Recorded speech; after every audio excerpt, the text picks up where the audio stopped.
నమస్తే. Welcome to I dreams. కట్టు, బొట్టు గురించి శివాజీ మాట్లాడినటువంటి మాటలు చివరికి ఎక్కడెక్కడికో వెళ్తున్నాయి. అందులో సడెన్‌గా ట్రావెల్ బ్లాగర్ అన్వేష్ కూడా ఎంటర్ అయిపోయి భారతదేశం గురించి, దేవతల గురించి, కట్టుబొట్టు సంప్రదాయం గురించి మాట్లాడిన తర్వాత ఇప్పుడు హిందూ సంఘాలు అన్వేష్ మీద మండిపడుతున్నాయి. యాక్చువల్‌గా శివాజీ ఏం మాట్లాడారు? అన్వేష్ ఏం మాట్లాడారు? మధ్యలో ప్రవచనకారులు, హీరోయిన్‌ల దగ్గర నుంచి సామాన్యులు, పొలిటీషియన్స్ అందరూ ఎందుకొచ్చారు?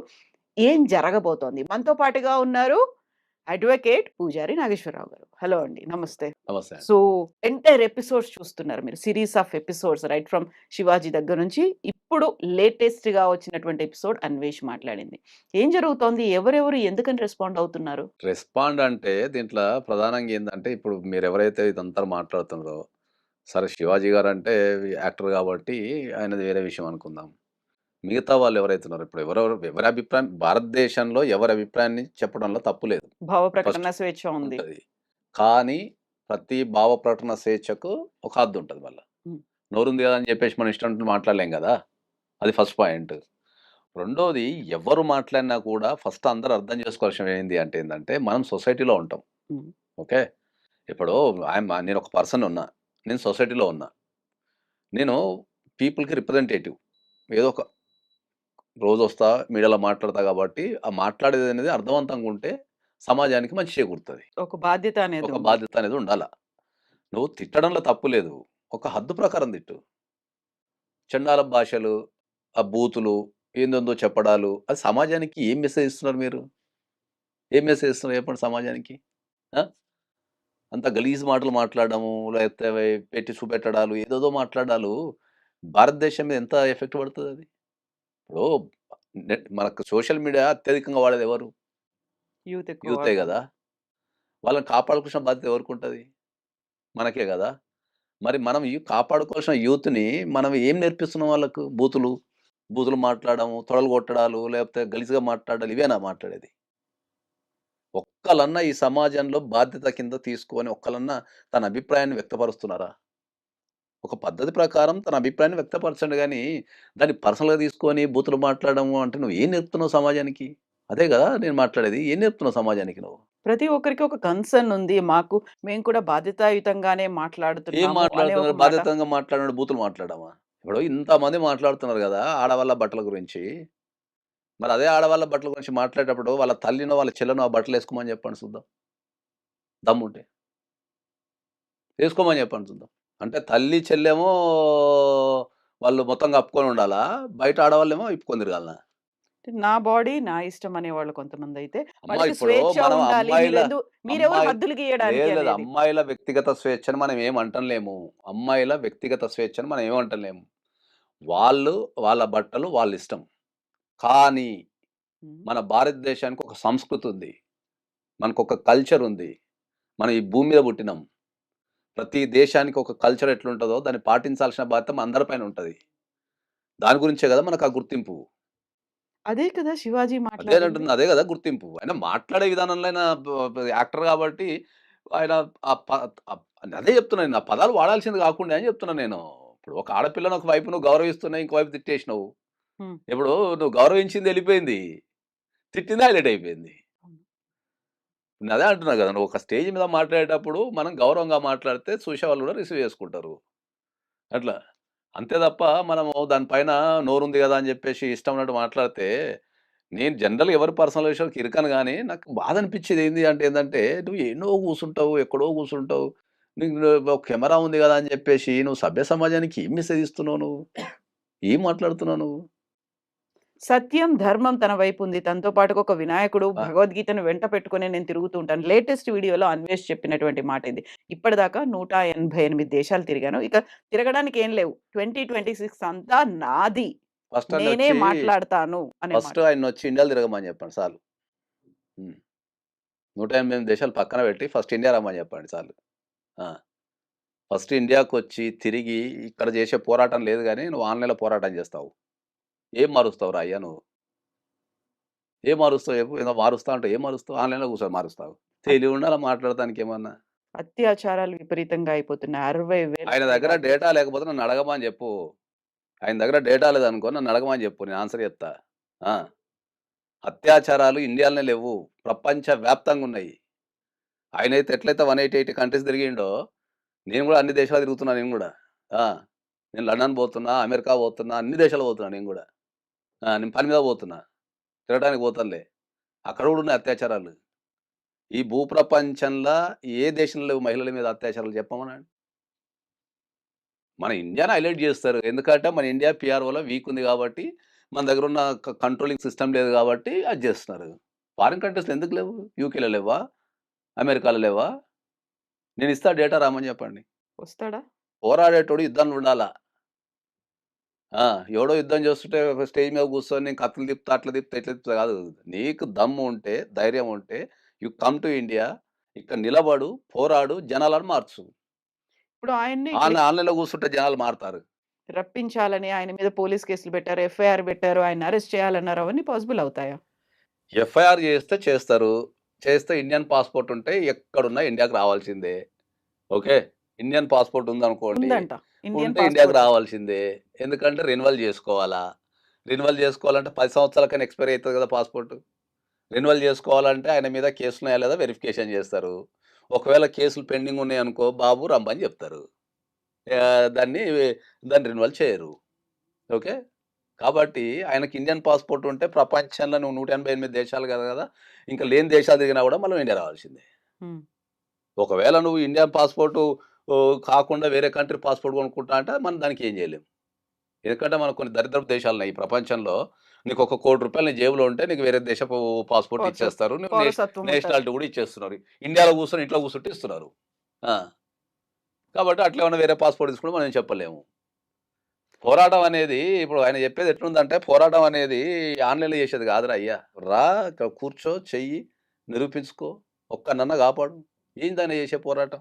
తను మతం మారాడంటున్నారు. లేకపోతే భారతదేశం కాదంటున్నారు. ఆయనకు నచ్చింది క్రిస్టియానిటీ అంటున్నారు. చేసుకోమనండి మేడం. మనకెందుకు? ఇవన్నీ నేను కాదు. రిక్వెస్ట్ చేసేదేంది, ఆయనకు నచ్చింది చేసుకోమని చెప్పండి. హ్మ్. ఆయన గురించి పట్టించుకునే ఓపిక, తీరిక జనాలకు లేదు. ఫస్ట్ ఆఫ్ ఆల్ నేను చెప్పేదేంది, నేను నేను రిక్వెస్ట్ చేసేదేంది అంటే ఏందంటే, నువ్వు సోషల్ మీడియాలో ఉన్నావు అంటే, నీకు కొన్ని వందల మంది, లక్షల మంది, మిలియన్స్ మంది ఫాలోవర్స్ ఉన్నారు అంటే ఏందంటే, వాళ్ళందరూ నిన్ను లైక్ చేయటం ద్వారా నువ్వు ఆ స్థాయికి ఎదిగినవు. ఎదిగినప్పుడు నువ్వు ఒక మంచి మాటలు చెప్పడం ద్వారా, ఒక మంచి భాషను ఉపయోగించడం ద్వారా, వాళ్ళందరికీ ఒక మోటివేషనో, లేకపోతే ఒక సహాయం చేయడం ద్వారానో ఉండు తప్ప, నీ లాంగ్వేజ్ మార్చు అని చెప్తున్నా నేను. బూతులు బెట్టింగ్ మాట్లాడడము, ఆహ్, అసభ్యకరమైన విషయాలన్నీ స్ప్రెడ్ చేయటం వద్దు అని చెప్తున్నా నేను. మీరు సహాయపడమంటున్నారు. ఆయన ఆ వీడియోలో చెప్పింది 30,00,000 వరకు బెట్టింగ్ బాధితులకిచ్చారు. ఇంకెవరికో 80,00,000 వరకు డొనేట్ చేశాను. నాకు కూడా సామాజిక స్పృహ ఉంది. ఆ బాధ్యత ఉంది కాబట్టే నేను మాట్లాడుతున్నాను హ్మ్. అనే మాట. ఏది బూతులు మాట్లాడుకుంటే ఇయ్యమని చెప్తున్నారా?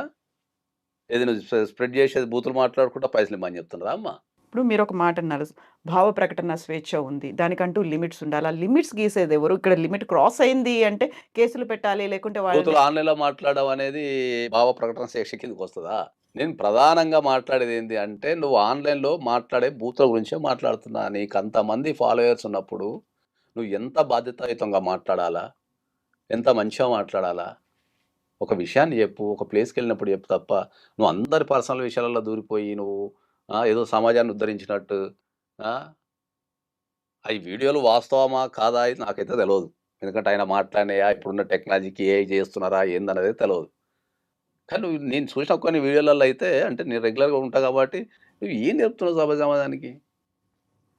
ఆటలాడు అంటావు. ఏం ఆటలాడాలా? రోగం వచ్చి చచ్చిపోతావు ఆటలాడితే. ఆ! ఉన్నదే మనిషిని తప్పిటంతున్నడు. మనము ఆటలాడితే బాధ్యతాయుతంగా ఉండాలి. ఏముంది వానికి బాధ్యత చెప్పు? వానికేమన్నా పెళ్ళామా? పిల్లలా? కుటుంబమా? కన్న తల్లిని ఇక్కడ వదిలిపెట్టిండు ఇండియాల. లేదు కన్న ఆ! తల్లితో కలిసి కంబోడియాకి వెళ్లారట. కన్న తల్లి తల్లితోని చీర కలిసి కాంబోడియాకి కట్టుకొనొచ్చి కన్న తల్లితోని కలిసి కాంబోడియాకెళ్తే అక్కడనే ఉంటుందా తల్లి? ఇక్కడ ఇండియాలో ఉంటుందా? సమాజంలో ఏముంటది? ముసలి తల్లిదండ్రుల పక్కన మనం నిలబడాలా. ఆ! కూర్చోవాలా, నిలబడాలా, ముచ్చట పెట్టాలా. ఆళ్ళు కోరుకునేది అదే గదా! వాళ్ళకి ఫెసిలిటీస్ ఇవ్వాలా. డబ్బు పడేస్తే అయిపోతాది. ఓ పెళ్లి చేసుకో, పిల్లని గాను, ఓకే. వాడిని చదివిపి దేశానికి తయారు జెయ్యి. హ్మ్. నీకు దేశ పాస్‌పోర్ట్ గావాలా, నీకు అన్నీ గావాలా, ఆ పాస్‌పోర్ట్ పెట్టుకొని తిరుగుతావు. మళ్ళీ అదే ఆడోళ్ళ గురించి ఇష్టం ఉన్నట్టు మాట్లాడతారా? యాక్చువల్‌గా మన చట్టం ఎట్లా డిఫైన్ చేసింది? భావ ప్రకటన స్వేచ్ఛని, ఆ తర్వాత ఏం మాట్లాడుతున్నారు వీళ్ళు అధిగమిస్తున్నారు అతిక్రమిస్తున్నారు సమాజానికి అనేది. హానికరంగా మాట్లాడేది ఏదైనా గూడా భావ ప్రకటన స్వేచ్ఛ కిందకి రాదు. సింపుల్ లాజిక్ అది. హ్మ్. సమాజానికి మాట్లాడేది ఏది గూడా రాదు. ఓకే. నేనేం జెప్తా అంటే ఏందంటే, నువ్వేదన్నా మాట్లాడింది నీ చెల్లికో, నీ అక్కకో, నీ అమ్మకో కూర్చోబెట్టి, చూపిచ్చి, వాళ్ళతోని నువ్వు రైట్ కొట్టించుకున్న తర్వాత సోషల్ మీడియాలో రిలీజ్ చెయి. హ్మ్. నోరుంది గదా అని జెప్పేసి మనం ఎట్లా పడితే అట్లా మాట్లాడతా అంటే ఆ! ఏడ వర్కౌట్ అయితది? ఇది అందరికీ కదా వర్తించేది? అందరికీ, అందరికి అదే చెప్తున్నా. సోషల్ మీడియాలో ఉన్న ప్రతి ఒక్కళ్ళకి నువ్వేదన్నా మాట్లాడాలి అనుకుంటే, ఫస్ట్ నువ్వు మాట్లాడింది మీ అమ్మకు, నీ చెల్లికి, నీ అక్కకు, నీ పెళ్ళానికి చూపిచ్చి, వాళ్ళు అప్రూవల్ ఇచ్చిన తర్వాత సోషల్ మీడియాలో రిలీజ్ చేసుకోండి. దాని తర్వాత సమాజం గురించి మాట్లాడండి. హ్మ్. ఫస్ట్ నీ ఇంట్లో అప్రూవల్ తీసుకో. దాని తర్వాత సమాజం గురించి మాట్లాడు. మైక్ పట్టుకున్న చాలా మంది కూడా మాట్లాడుతుంది ఇలాంటి భాషే కదా! అందరికి నేను చెప్పేది అదే చెప్తున్నా. హ్మ్. నీవి ఈ ఈ ఈ ఈ క్రైటీరియా పాటించండి. మీ ఇంట్లోళ్ళు ఒప్పుకుంటే రిలీజ్ చేసేయండి. ఖతం అయిపోయి. అప్పుడు మేము కూడా జేజేలు కొడతాం. హ్మ్. ఒకవేళ ఆయన అక్కడి నుంచి ఇక్కడికొచ్చాడనుకోండి. ఇక్కడ అరెస్ట్ చేస్తారా? ఏం జరుగుతుంది? అరెస్ట్ చెయ్యాలి అని ఇప్పుడు డిమాండ్. ఎఫ్ఐఆర్‌లు అయినాయా లేదా అనేది మనకు తెలవదు. ఏం కేసులు పెట్టారో మనకు తెలవదు. పెట్టారో లేదో కూడా తెలవదు. హ్మ్. ఆయనిచ్చాక ఆయనే నేను తప్పించుకొని తిరుగుతున్నా అంటే నేను ఇండియాకి రానని చెప్తున్నాడు. ఫస్ట్ ఈ సమాజాన్ని నేర్చుకోవాల్సింది ఏంది అంటే ఈ భారతదేశంలో పుట్టిన ప్రతి ఒక్కళ్ళు ఓకే. ఫస్ట్ దేశాన్ని ప్రేమించడం నేర్చుకోవాలి. ఫస్ట్ దేశం, తర్వాత కుటుంబం. హ్మ్. ఎవరికుంది దేశం మీద భక్తి? ఈ దేశంలో ఎవరికుంది? ఎవ్వరికి లేదు. ఏమైనా మాట్లాడితే మళ్ళా మన మీద దాడి చేస్తుంటారు. మనిషి జీవితంలో హైయెస్ట్ ప్రయారిటీ దేశమే. హ్మ్. రేపు పొద్దుల ఏదైనా యుద్ధము మనకు వేరే కంట్రీతో యుద్ధం వచ్చిందనుకో, ఆస్తులు వదిలిపెట్టేస్తాం, పిల్లల్ని వదిలిపెట్టేస్తాం. అందరిని వదిలిపెట్టి మన దేశం కోసం పోరాడతాం. మరప్పుడు ఎన్ని గుర్తురావే? హ్మ్. అప్పుడు ఏ ఒక్కళ్ళు గూడా దేని గురించి మాట్లాడరు. అప్పుడు దేశం గురించే మాట్లాడతారు. మరి నీ జీవితంలో ద హైయెస్ట్ ప్రయారిటీ దేశము అయినప్పుడు, రెండో ప్రయారిటీ కల్చర్. కల్చర్ ఒక ఒక జీ కల్చర్ అంటే ఏంది? ఒక జీవిత విధానం. హ్మ్. మనకు ఫుడ్ హ్యాబిట్స్ ఉంటాయి. ఓకే. డ్రెస్సింగ్ హ్యాబిట్స్ ఉంటాయి. సొసైటీలో ఉన్న హ్యాబిట్స్ ఉంటాయి. దాన్ని కల్చర్ అంటాం మనం. ఎక్కడికన్నా పోతే మనము ఒక వేరే దేశానికి పోయినప్పుడు నేను ఇండియన్ అని చెప్పుకుంటాం. ఎందుకు చెప్పుకుంటాం? అది నా కల్చరు, అది నా బాధ్యత, అది నా దేశం అని చెప్పుకుంటాం. హ్మ్. నీ దేశాన్ని నువ్వే ఇజ్జత్ తీసుకుంటా, నీ దేశాన్ని నువ్వే చేసుకుంటా, నువ్వేదో పెద్ద హీరో లెక్క ఫీల్ అయిపోయి, ఎవ్వరి కారు హీరో లెక్క ఫీల్ అయిపోయి, ఈ దేశాన్ని కించపరుచుకుంటూ తిరగటం తప్ప, ఆన్‌లైన్‌లో కూసొని పుణ్యానికొచ్చిన సెల్ ఫోన్‌లు పెట్టుకొని నీకు నచ్చిందే భావ ప్రకటన స్వేచ్ఛ అనుకుంటే, నీకు నచ్చిందే జీవితం అనుకుంటే ఏం చెప్తాం మనం? వాళ్ళు మాట్లాడడమే కాదు, ఆయనకున్నటువంటి ఫాలోవర్స్ కావచ్చు, అభిమానులు కూడా సపోర్టర్స్‌గా మారిపోయి, ఆళ్ళకు జేజేలు పలుకుతున్నటువంటి అవి కూడా కామెంట్‌లు కూడా కనిపిస్తున్నాయి కదా! ఇప్పుడు నాకు తెలిసినంత వరకైతే, నాకున్న ఎక్స్‌పీరియన్స్ ప్రకారం అయితే, ఫాలోవర్స్ ఎవరైనా సరే, నా ఫాలోవర్స్ అయినా, ఎవరి ఫాలోవర్స్ అయినా, చెడునైతే ఎక్కడైతే వాళ్ళు యాక్సెప్ట్ చేయటం లేదు. ఓకే. చెడునైతే యాక్సెప్ట్ చేయటం లేదు ఎక్కడ గూడా. అదైతే నేను గమనించిన సోషల్ మీడియాలో. ఓకే. కాబట్టి నేను ఏమంటా అంటే నీకు ఎంత ఫాలోవర్స్ పెరుగుతుంటే, నీకంత సామాజిక బాధ్యత ఉండాలా. హ్మ్. సిస్టమ్‌లో చేంజ్ చెయ్యి. నేను వద్దంటలే. కానీ ఒక పద్ధతి ప్రకారము నువ్వు ఒక రోల్ మోడల్ కిందుండి చేంజ్ చెయ్యి. వినపడతాంది తిట్టే హక్కు ఎవరికుంది? చెప్పండి. నాకు గూడా ఈ ప్రపంచంగా మస్తు కోపం ఉంటది. నాకు గూడా తిట్టాలనిపిస్తది. హ్మ్. నేను తిట్టలేను. ఎందుకు? ఎందుకు కంట్రోల్ చేసుకుంటున్నారు? మనకు చట్టం ఉంది దేశంలో. ఒక వ్యక్తిని గౌరవించాల్సిందుంది. నువ్వు హ్మ్. విమర్శించే విధానానికి ఒక పద్ధతి ఉంటది గాబట్టి చేస్తా. నేను మాక్సిమం ఏం చేయగలుగుతా మహా అంటే వాడు, వీడు అనే పదాలు వాడతా. అది నాకెందుకంటే చిన్నప్పటి నుంచి తెలంగాణ భాష కాబట్టి, కొద్దిగా కల్చర్ నేర్పలేదు ఇంట్లో గాబట్టి, జర రఫ్ కల్చర్ గాబట్టి, ఇల్లిటరేట్ కుటుంబాలు గాబట్టి, వాళ్ళు నేర్పలేదు. మాట్లాడే విధానాన్ని మా ఇంట్లో నేర్పలేదు. ఓకే. హ్మ్. కాబట్టి ఒక పల్లెటూరు వాతావరణంలో పెరిగి ప జనాల మధ్య చిన్నప్పుడు తిరగలేదు గాబట్టి ఎట్లా గౌరవించాలనే విషయం తెలవదు. ఇప్పుడు ఏజ్ పెరుగుతున్న కొద్దీ మనకు సొసైటీలో పేరు పెరుగుతున్న కొద్దీ, పరిచయాలు పెరుగుతున్న కొద్దీ వాళ్ళందరితోని తిరుగుతుంటే, ఓహో! ఎదుటి వ్యక్తిని గౌరవించాలి. ప్రతి వ్యక్తికి ఒక వాల్యూ ఉంటది అనే విషయాన్ని నేర్చుకుంటున్నాం.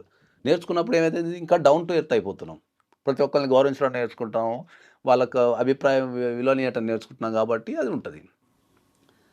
నువ్వు ప్రపంచ యాత్రికునివి. మంచిగా ఓ ప్లేస్ చూపెట్టు. దాని గురించి చెప్పు. దానికి అక్కడన ఫుడ్ హ్యాబిట్స్ చెప్పు. అక్కడన కల్చర్ చెప్పు గానీ, నువ్వు ఏదో దేశంలో కూర్చొని నీ దేశాన్ని నాకు దేశం గురించి ఎవరన్నా తప్పుగా మాట్లాడినా నేనున్న విషయం చెప్తున్నా. దేశం గురించి గానీ, మన ఇండియన్ కల్చర్ గురించి గానీ, ఎవ్వరు తప్పుగా మాట్లాడినా నేను ఓపెన్ స్టేట్మెంట్ చెప్తున్నా. వాడి తల్లితో కిందనే లెక్క కడతాను. చాలా స్ట్రాంగ్ స్టేట్మెంట్ అది. ఇది ఓపెన్‌గా చెప్తున్నాను. బీయింగ్ అడ్వకేట్ నా భారతదేశం గురించి గానీ, నా కల్చర్ గురించి గానీ. ఎందుకంటే నేను ఇది ఎందుకు చెప్తున్నా ఏందంటే, నేను కూడా ప్రపంచం తిరిగినా కాబట్టి చెప్తున్నా నేను. ఉట్టిగా ఇక్కడ ఇండియాలో కూర్చొని చెప్తానులే నేను. ఇప్పటికీ నేను నెలలో 10 రోజులు ఔట్ ఆఫ్ కంట్రీ ఉంటా. తిరిగినా కాబట్టి, ఎక్స్‌పీరియన్స్ చేసినా కాబట్టి, ఆయన ఇయ్యాల తిరుగుతుండేమో. ఓకే. నేను 2000లోనే యూకే పోయి పనిచేసి వచ్చిన నేను. 2000లో యూకే పోయి పనిచేసి వచ్చిన నేను. నాకు గ్రీన్ కార్డ్ ఇస్తా, అక్కడ ఉండమంటే కూడా ఉండకుండా వచ్చేసిన ఇండియాకి. భారతదేశం గొప్పతనం ఎవరికి చెప్పాలి నేను? నాకు తెలుసు. మన కల్చర్ విలువ నాకు తెలుసు. ఏజ్ పెరుగుతుట కొద్దీ దాంట్లో ఉన్న విలువలు, మానవత్వ విలువలు అవన్నీ నాకు తెలుసు. ఫుడ్ హ్యాబిట్స్ ఎట్లుంటాయో తెలుసు. ఈ ప్రపంచానికి మొత్తం నేర్పిందే మనం.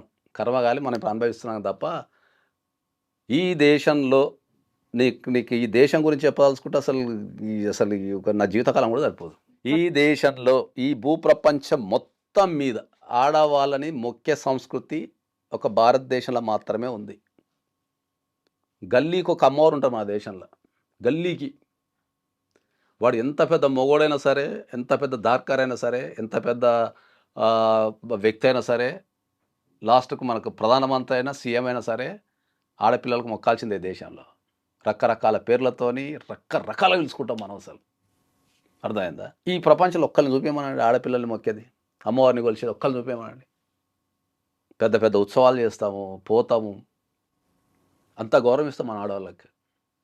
అంత గౌరవం ఇచ్చే ఆడవాళ్ళని మనమేమో బట్టలు ఇప్పుకొని రమ్మని చెప్తున్నాం మనం. ఇప్పుడు ఆడవాళ్ళు అనేది ఒక వస్తువు అయినప్పుడు అందరిని ఒకటే తిరగ చూడాలి కదా అంటే నేను అనుకొని, ఇప్పుడు ఆడవాళ్ళు అనుకొని నాకు పోయిందేమంటే మా అంటే ఇష్టం అంటే వేసుకొని తిరగొద్దామని చెప్తానులే. తిరగకపోవటం నీ విఘ్నత. ఓకే. చెప్పాల్సిన బాధ్యత మాకు ఉంటుంది. మనకు కొన్ని వరసలు ఉంటాయి, కొన్ని పద్ధతులు ఉంటాయి. ఓకే. ఒక యంగ్ ఏజ్లో ఉన్న పర్సన్కి ఎమోషన్ ఉంటుంది, వానికి ఫీలింగ్స్ ఉంటాయి. వీటన్నిటి నుంచే కల్చర్ పుడుతుంది అని చెప్పుకొని తిరగమని చెప్తున్నారు. తప్పది. ఈ దేశంలో మనం పూలను కూడా పూజిస్తాం. ఈ భూప్రపంచంలో ప్రతి వస్తువుకి మనకు దేవుడు ఉన్నాడు తెలుసా? గాలికి దేవుడు ఉన్నాడు, నీరుకు దేవుడు ఉన్నాడు, అగ్నికి దేవుడు ఉన్నాడు, సూర్యుని దేవుడు అంటాం, మనం చంద్రుని దేవుడు అంటాం, పూలను దేవుడు అంటాం, ఆవుని మొక్కుతాం. ప్రతి దాంట్లో మనం దైవత్వాన్ని చూస్తాం. అది మన భారతదేశ కల్చర్. ప్రతి దాంట్లో మనం దైవత్వాన్ని చూస్తాం. That is the culture of the India. కానీ వాయువు అనేది ఎంత బలమైనది, అది దలుచుకుంటే జీవితాన్ని ఎంత అతలాకుతలం చేస్తుంది అనేది మనకు తెలుసు. మనం ఎందుకంటే దేవుని కింద పూజిస్తాం కాబట్టి. చిన్న పిల్లల్ని మొక్కుతాం మనం. పురాణాలలో ఉన్న చిన్న పిల్లల్ని మొక్కుతాం మనం. గల్లీకో దేవుడు, గజానికో అమ్మవారు దేశంలో. అడుగడుగున గుడి. తమిళనాడు ఎంత బ్యూటిఫుల్ టెంపుల్స్ ఉంటాయి తెలుసా మీకు? ఒకసారి అసలు టెంపుల్స్ చూస్తున్న పిచ్చిలేస్తుంది. ఆ రోజులలో ఇప్పుడు ఇంత టెక్నాలజీ అయినా కూడా ఆ రోజుల్లో కట్టిన టెంపుల్స్ అవి. ఇవి కనిపించవు ఎవరికి దేశంలో. ఇప్పుకొని తిరిగేటి, కప్పుకొని తిరిగేటి మాత్రం మాట్లాడతావు, బూతులు మాట్లాడతావు. దేశం కల్చర్, దేశం విలువనికి ఏం తెలియదు మీకు ఎవరికి. నేను అందరికీ రిక్వెస్ట్ చేసేది ఏంటంటే ఫస్ట్ ఎవరైనా దేశంలో ఉన్న ఎవరైనా సరే ఫస్ట్ దేశాన్ని ప్రేమించండి. మన దేశంలో ఉన్న ఆపర్చునిటీస్, మన దేశంలో ఉన్నంత వనరులు, మన దేశంలో ఉన్నంత యూత్ అసలు ఈ ప్రపంచంలో ఎక్కడ కూడా లేదు. మనందరం కలిసికట్టు ఉండి మన దేశాన్ని బాగుపరచగలిగితే ప్రపంచం మొత్తం వచ్చి మోకరు వెళ్ళిపోతుంది. దీనిపైన రోజుకు ఒక 10 నిమిషాలు, నీ జీవితంలో రోజుకు ఒక 10 నిమిషాలు దేశం గురించి. ఫారిన్ కంట్రీస్ పోతే ఎంత నీట్గా ఉంటాయి. ఎందుకు? వాళ్ళు చెత్త ఎక్కడ పడితే అక్కడ పడేయరు. సివిక్ సెన్స్ ఉంటుంది వాళ్ళకి. ఓహో, చెత్త అనేది పర్టికులర్ ప్లేస్లో వేయాలి, దీన్ని, ఇది నేను ఉండే ప్లేసు, నేను కూర్చునే ప్లేసు, ఇది నీట్గా ఉండాలా అనుకుంటారు. మనం రోడ్డు మీద పోతుంటే టన్నుల ప్లాస్టిక్ ఉంటుంది మన దగ్గర. టన్నులు. నువ్వు హైవే మీద పోతున్నావు చూడండి ఎక్కడన్నా. నేను మేడారం పోతే మేడారం మొత్తం ప్లాస్టిక్ ఉన్నది. దాన్ని ఏరడానికి అడవులు, ఆ అడవులలో ప్లాస్టిక్ తాగి పడేసాడు, తిని పడేసాడు, ఏడబడతాడు. సివిక్ కల్చర్ లేనప్పుడు దేశం అందంగా ఎట్లా తయారవుతుంది? ఎక్కడ చూస్తే అక్కడ ఫారిన్ కంట్రీస్ పోతే ఎంత నీట్గా ఉంటాయి, వాళ్ళకి ఎంత సివిక్ సెన్స్ ఉంటుంది. ఒక బస్ దగ్గర పోతే క్యూ ఉంటుంది, ఒక బ్యాంకు పోతే క్యూ ఉంటుంది. ఓకే. రాజకీయ నాయకులు అయితే ఖాళీ కూర్చొని తిరుగుతుంటారు. పిఎంలు సీఎంలు సైకిల్ మీద తిరుగుతుంటారు. మన దగ్గర ఒక వార్డు మెంబర్ని కలవాలంటే మన జీవితకాలం పట్టేది ఉంటుంది. ఏడుంది దరిద్రం చెప్పు? మనలోనే ఉంది. వాని పైసలు తీసుకుంటావు, వాని మందు తాగుతావు, ఓటేస్తావు. నీకు ఓటేసే ధైర్యమే లేదు ఈ దేశంలో గట్టిగా. రాజకీయ నాయకులను ప్రశ్నించే దమ్మే లేదు ఎవరికి ఈ దేశంలో. నీ చేత ఎన్నుకోబడి నువ్వు చెప్పినట్టు ఈయన వ్యక్తికి నువ్వు దండాలు పెడుతున్నావు. చట్టాలు ఎప్పుడు మారుతాయి? ఇంకా 2000 కోసం 3000 కోసం ఓట్లు అమ్ముకొని మీరు ఓట్లు వేస్తే వానికి ఏముంటుంది? ఇప్పుడు నేను ఎలక్షన్లో నిలబడి నేను 2000 పెట్టి కొనుక్కుంటే నేను వాళ్ళని బానిస లెక్కనే చూస్తాను. నేను ముందు తరం మన తరానికి నెక్స్ట్ తరానికి ఒక మంచి భారతదేశాన్ని అందించాలి అంటే ఫస్ట్ మనం క్రమశిక్షణగా ఉంటే మన పిల్లలు ప్రశాంతంగా ఉంటారు. అందరం కష్టపడేది నాకు తెలిసినంత వరకు అయితే నేను అనుభవించిన జీవితంలో మన అందరం కష్టపడేది మన పిల్లల కోసమే అనుకుంటా నేను. మరి నెక్స్ట్ తరానికి నువ్వు ఏం అందిస్తున్నావు? నువ్వు నీ పిల్లల కోసం కష్టపడితే నీ బ్యాంకులో బ్యాలెన్స్ పెరిగితే సరిపోతుందా? నీ చుట్టుపక్కల ఉండాల్సిన సమాజం మంచిగా ఉండాల్సిన అవసరం లేదా? అంటే నీ సమాజం మంచిగా లేకుండా నువ్వు ఒక్కని బ్యాంక్ బ్యాలెన్స్ పెంచుకొని ఈ చెడిపోయిన సమాజంలో నీ పిల్లల్ని వదిలిపెట్టి పోతా అంటావు. అదే కదా, డబ్బులు ఎప్పుడైనా సంపాదించుకుంటారు. ముందు కల్చర్, మన భారతదేశం కల్చర్ని భారతదేశాన్ని కాపాడుకుంటే అందరం హ్యాపీగా ఉంటాం. థ్యాంక్ యూ అండి. And for more videos, Please subscribe to iDream. Please subscribe to iDream. Please subscribe iDream. And please subscribe to iDream. For more videos, subscribe to iDream. please like, share and subscribe to the channel. Congratulations, iDream. subscribe to iDream. Subscribe to iDream. So subscribe to iDream Media. iDream की iDream team अंदर की huge congratulations. Please subscribe iDream Media. Please subscribe to iDream. Subscribe iDream. Please subscribe to iDream. iDream అంటే నా కళల channel subscribe చేసుకున్న నోరు తిరుగుతలేదు, మీరైతే గంట గుర్తు కొట్టు. For more such videos, please subscribe to iDream. Subscribe to iDream. Please subscribe to iDream. Please subscribe iDream Media. Please do subscribe to iDream. Please subscribe to iDream Media. For best entertainment and information, please subscribe iDream. And don't forget to subscribe to iDream.